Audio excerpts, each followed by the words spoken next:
ताराबाई ए please सगळं सामान जरा नर्सरीत ठेवा, मी नंतर येऊन सगळं आवडतो. चाल. हाय नमिता. हाय. अगं एवढी शॉपिंग कसली ही? सांगते. ज्यूस घेणार आहेस? ज्यूस नको, माझं पोट भरलंय आता नको. पण ही एवढी शॉपिंग कसली आहे ते तरी सांग. सांगते सांगते सांगते. अगं नर्सरी जरा इनोव्हेट करणार आहे पुन्हा एकदा. ओ, आज आर्किटेक्टकडे गेले होते, त्याने काही गोष्टींचं शॉपिंग करायला सांगितलं. धावत पळत जाऊन शॉपिंग करून आले. इतक्या क्यूट आहेत ना गोष्टी. चल दाखवते. हो दाखव मग दाखव. मला आधी सांग, आशू कुठे गेलीये? ऑफिसला. ऑफिसला? हो, तिने नोकरी कुठे सोडली अजून. म्हणजे तू तिला अजून काही सांगितलं नाहीयेस तर? वर्षा, मी आता आशूच्या कलेने घ्यायचं ठरवलंय.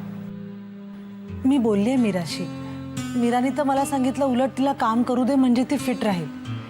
काही काही बायका तर 9व्या महिन्यापर्यंत काम करतात असं म्हणाली ती.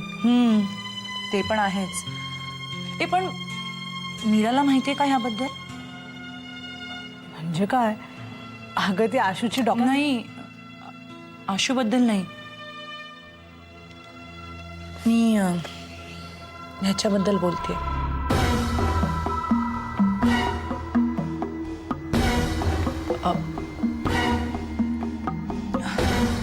पुढच्या पानावर पलाशबद्दल बरंचसं गॉसिप लिहून आलंय आणि हिमानी बरोबर काही इंटिमेट फोटोज सुद्धा आहेत. खरं तर आपण मॅगझिनमधलं गॉसिप एवढं सिरियसली घेत नाही, पण त्यातलं 10% तर खरं असतंच. नाही नाही म्हणजे पलाश तसा अजिबात नाहीये. इज अ व्हेरी क्यूट गाय. म्हणजे तोंडावर तो फ्लर्टिंग वगैरे करतो आणि खरं सांगू का, त्याला ते खूप शोभून दिसतं. ही रिअली लुक्स व्हेरी क्यूट. आणि तो एक्स्ट्रा मॅरिटल अफेअर करेल असं काही मला वाटत नाही. आणि त्यातनं मीराचा त्याच्यावर केवढा विश्वास आहे. काय झालं तुला? तू काही बोलत का नाहीयेस? मला असं वाटतं मीराचा पलाशवर आंधळा विश्वास आहे. आणि कधी कधी पलाश असा काही वागतो ना की त्यातला खरा पलाश कुठला आणि खोटा कुठला हे कळायला मार्गच नसतो. आणि त्यातून या अशा काही गोष्टी वाचल्या, ऐकलं की नको त्याच गोष्टी खऱ्या असतील अशी भीती वाटत राहते.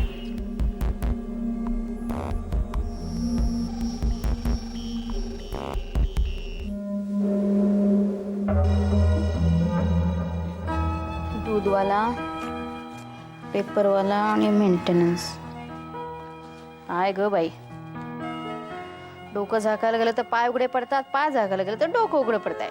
हो की नाही? म्हणजे काय नाही, नाक मज. तुझ्या वाट्याला नको बाई असलं काही यायला. कर अभ्यास कर. सांग ना.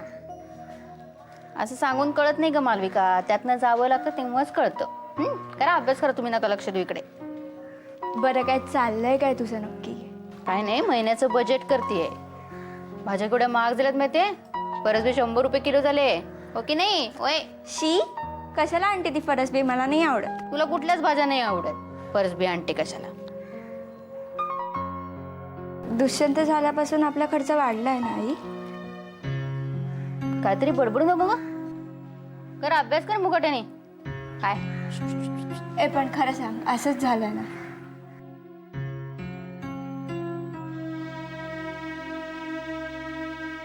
असं नाही म्हणून मालविका. भाऊ आहे ना तो तुझा, त्याच्याबद्दल असं मनात सुद्धा नको यायला आपल्या. आणि कसं आपण चौघं राहतो की नाही या घरामध्ये, मग जो काही खर्च होतो तो आपल्या चौघांचा असतो. त्यात तुझं माझं असं काही नसतं. हो की नाही? तुझी खूप ओढाताण होते ना, म्हणून म्हटलं. मला सवय झाली आता त्याची. आणि आपण कसं त्या जॉईंट व्हीलमध्ये बसतो तेव्हा कसं होतं, म्हणजे जॉईंट व्हील असतं ते कायम वर नसतं, कधी खाली पण येतं. आणि तेव्हा जोरात खालती येते तेव्हा कसं पोटात खड्डा येतो, मजा येते की नाही? आयुष्य सुद्धा तसंच असतं, कधी वर कधी खाली. तीच मजा असते. करा अभ्यास करा आणि तुम्ही खेळा इकडे तिकडे बघत. मी करते महिन्याचं बजेट.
तुम्ही सगळ्या फाईल्स काढून ठेवा.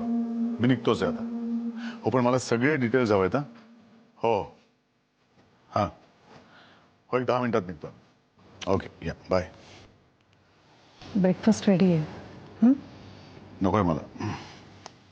शुभंकर, मला तुझ्याशी बोलायचं त्या डिनरबद्दल.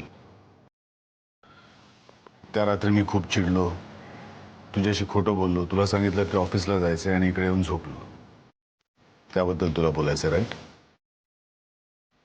पण मला त्याबद्दल काहीही बोलायचं नाहीये. शुभू, त्या दिवशी डिनरला येण्यासाठी मीच तिला आग्रह केला होता. तिनं आता आपल्यात मिसळायला हवं, आपल्यातला औपचारिकपणा संपवावा, एवढाच माझा हेतू होता.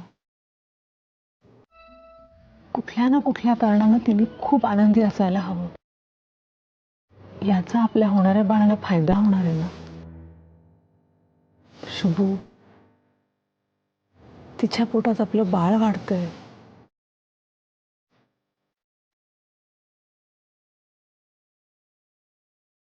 ती आता आपल्या दोघांच्याही आयुष्याचा एक भाग आहे, हो ना.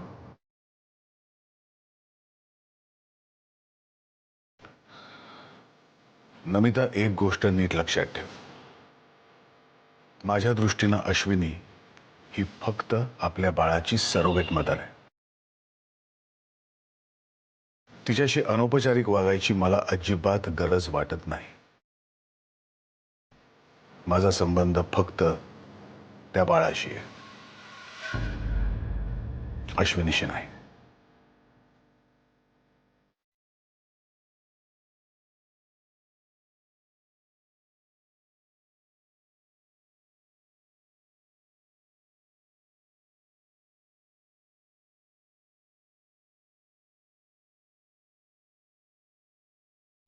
काय?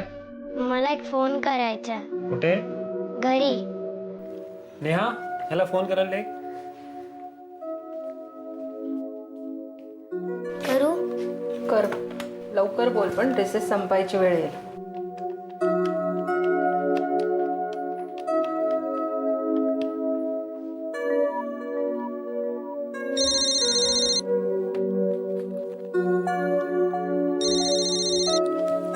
बोल बाळा. हॅलो आई. मिहीर, काय झालं बाळा? तुझा आवाज असा काय येतोय? आई, परागने. काय केलं परागनी? पराग सांगतोय की बाबा. अरे काय बाबा? नीट सांग ना, काय झालंय ते. बाबा दुसऱ्या मुलींबरोबर. बाबा वाईट आहे का ग? मिहीर, अरे त्यांनी मला बाबांचे फोटो पण दाखवले मॅगझिन मधले, आणि त्याच्याबद्दल लिहिलेलं पण. सगळे ते मॅगझिन वाचतात आणि मला चिडवतात. अरे ते खरं नसतं बाळा, अजिबात खरं नसतं. मग ते असं का छापतात? पराग म्हणतो की चिन्मयचे काका पण ऍक्टर आहेत, पण त्यांच्याबद्दल असं काही नाही येत. मग बाबांबद्दल असं काय येतं ग? आपले बाबाच तसे आहेत का ग? मिहीर, मिहीर जरा माझं ऐकतोस का? हा, मी काय सांगते ते नीट ऐक. हे बघ, अरे मागच्या वेळी टीचरनी परागला शिक्षा केली होती ना, तुझ्याशी मारामारी केली म्हणून. म्हणून तो मुद्दाम करत असेल तसं तुला चिडवायला. तू तू अपसेट नको होस. हा, तू अपसेट झालास ना तर तो जास्त चिडवेल तुला. मिहीर, मिहीर ऐकतोयस ना तुम्ही काय सांगते ते?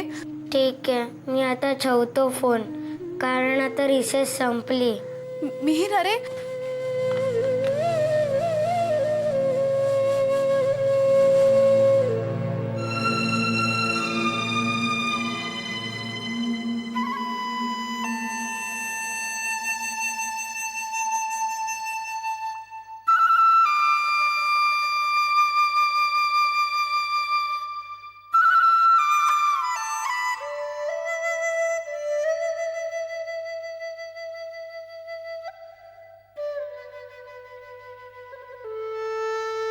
ताराबाई, काय झालं? नाही, काय नाही. काही प्रॉब्लेम आहे? वय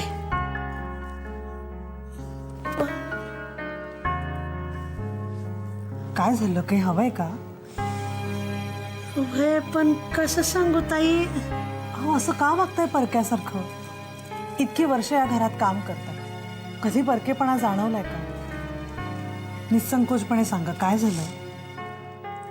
ताई पैसे हवे होते. वय गावाकडे जाम नड आहे बघा, जाम पंचायत झाली हो. किती हवेत? 3000. थांब.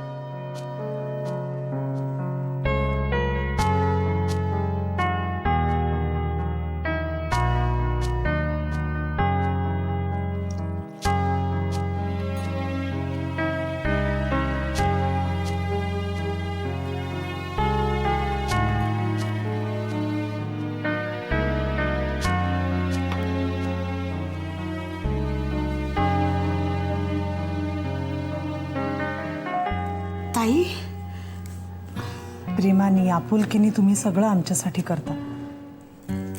मग जेव्हा तुम्हाला गरज लागेल तेव्हा आम्ही नाही मदत करणार तर अजून कोण करणार? ताई मी आता काही बोलू नका. हातातली पहिली सगळी कामं टाका आणि ही पैसे गावात लवकरात लवकर पोचतील असं बघा.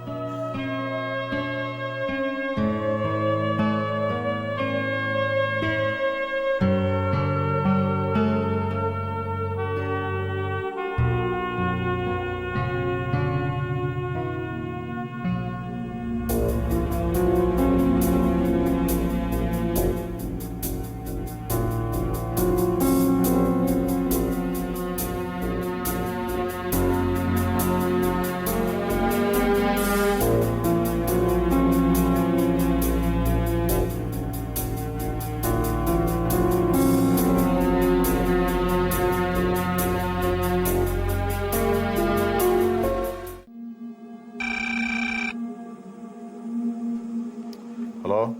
दादा, अरे पलाश शूटिंगला गेलाय आणि त्याचा फोन नाही लागत आहे. अगं शूटिंग मध्ये डिस्टर्बन्स नको म्हणून त्याने फोन बंद ठेवला असेल, त्यात एवढं काय आहे? नाही, अरे शूटिंगला गेला ना तरी पलाश आधीमध्ये फोन करतो मला. आज सकाळपासून त्याचा एकही फोन नाही आणि लागत पण नाहीये त्याचा फोन. मीरा, काही प्रॉब्लेम आहे का? नक्की काय झालंय ते सांग मला.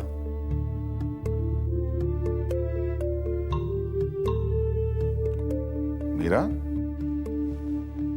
दादा, अरे मिहीरचा फोन आला होता. हा मग? अरे परवाच एका गॉसिप मॅगझिनमध्ये पलाशबद्दल काय काय छापून आलंय. काही फोटो पण छापलेत त्यांनी. Palash is having string of affairs असं म्हटलंय. मीरा, तू त्यामुळे अपसेट आहेस का? नाही, म्हणजे आपण समजू शकतो ना, पण मिहीर अगदीच आडनिड्या वयात आहे रे, आणि त्यातही हॉस्टेलवर. तिथल्या मुलांनी खूप कमेंट्स केल्या, त्याला खूप उलटे-सुलटे प्रश्न विचारले.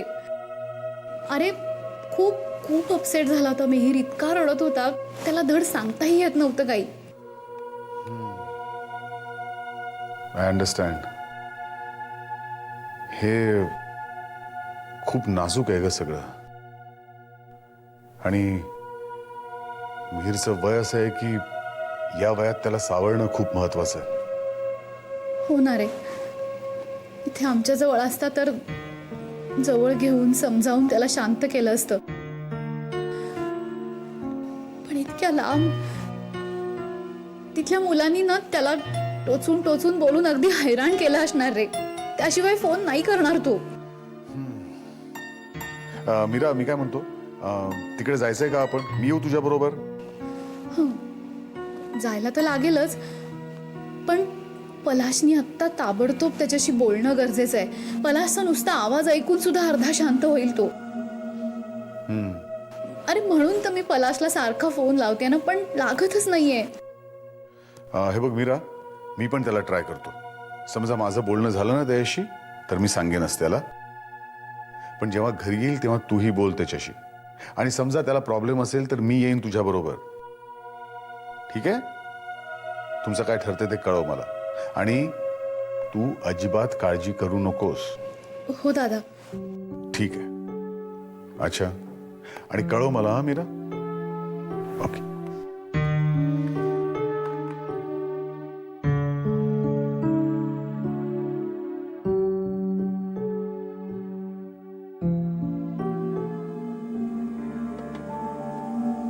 ताराबाई, नुसत्या काय चीज क्यूब्स आणून दिल्यात.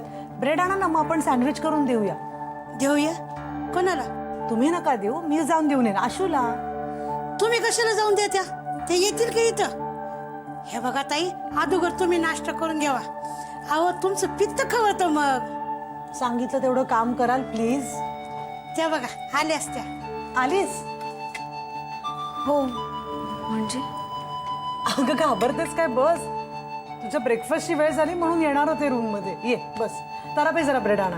हा, हे बघ ज्यूस केलाय तुझ्यासाठी. इथे पराठे पण आहेत. मी तुला चीज सँडविच करून देते. आधी ऍपल खा. नाही नको, मला सकाळी सकाळी एवढं सगळं खायची सवय नाहीये. नको मला काय, खावं तर लागेलच ना. तुझ्या एकटीसाठी नाही आता, तुझ्यासाठी आणि बाळासाठी चालले. चल तू ज्यूस पी, मी ऍपल चिरते तोपर्यंत. तुझ्या खाण्यापिण्याचा ना मी आता एक चार्टच करणार आहे. म्हणजे 10 वाजता ब्रेकफास्टसाठी काय खायला पाहिजे काय नाही, चांगल्या डायटिशियनकडनं व्यवस्थित चार्ट लिहून घेणार आहे. दुपारी खायची वेळ पण बदलून चालणार नाहीये, एकच वेळ ठेवायला हवी. ऑफिसमध्ये टिफिनचं काय करायचं? हां, मी ताराबाईंना पाठवत जाईल किंवा नामदेव आहेच. ऑफिसमधनं आल्यानंतर तर खाण्यापिण्याची व्यवस्था केलीच जाईल, त्याबद्दल काही प्रश्नच नाही. त्यातून तुला काय काय खायला आवडतं ते मला नक्की सांगून ठेव. ताराबाईंना एकदा इन्स्ट्रक्शन्स दिल्या ना की त्या कधीच विसरत नाही. आणि राहता राय आशू, आशू, आशू, मा, मा, आशू, काय झालं नमिता? मा, आशूला उलटी झाली आहे. उलटी? उलटीच ना? अगं त्यात काळजी करण्यासारखं काही नाही. It is just natural and normal. नाही मा, कुठल्या तरी औषधाचे साईड इफेक्ट्स वगैरे असतील. तुम्ही प्लीज मीराला फोन करा आणि सांगा ना चेक करायला घरी यायला प्लीज. नमिता जस्ट रिलॅक्स, तिला काहीही झालेलं नाहीये आणि मीराला फोन करायची अजिबात गरज नाहीये. आणि लक्षात ठेव, हे असं 2 महिने चालत राहणार.